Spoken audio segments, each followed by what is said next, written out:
Systémat toujours dans le rouge. L'entreprise qui vend du matériel et des services informatiques avait déjà connu une année 2002 difficile.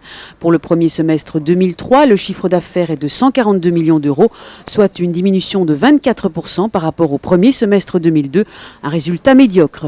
C'est pas vraiment brillant, ça aurait pu être pire, parce que l'année 2003 est une année qui est encore plus mauvaise que l'année 2002, qui avait déjà été très mauvaise. Donc c'est vrai que c'est pas des résultats brillants. Maintenant, ceci étant, c'est quand même des résultats qui ont limité la casse, avec un cash flow négatif de l'ordre d'1,5 million d'euros, ce qui n'est pas dramatique, mais avec une perte nette de l'ordre de 3 millions d'euros, ce qui évidemment n'est pas acceptable. C'est pas des bons résultats. L'année passée, Systémat avait déjà dû se séparer de 200 travailleurs et une nouvelle restructuration se profile à l'horizon. Avec les perspectives qui sont les nôtres aujourd'hui, avec le marché que nous connaissons aujourd'hui, il n'est absolument pas exclu que nous devions adapter la voilure pour mettre la société en phase avec la réalité du marché. Ce n'est pas exclu, ça n'est pas décidé, mais ça n'est absolument pas exclu.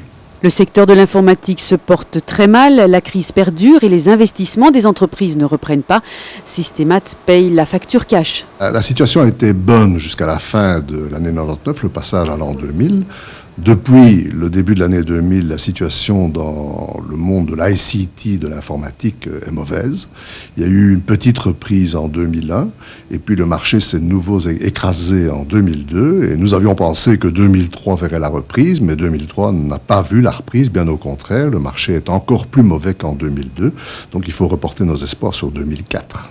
Le groupe Systémat, ce sont 22 sociétés réparties en Belgique, au Grand-Duché de Luxembourg, en France et au Portugal, pour un total de 1200 travailleurs, dont 450 sur le sol belge et 150 à Lannes. La société a les reins solides, mais devra sans doute réorienter sa stratégie. Vous savez, c'est une société qui est bien capitalisée, c'est une société qui est très peu endettée, c'est une société qui a de nombreux métiers.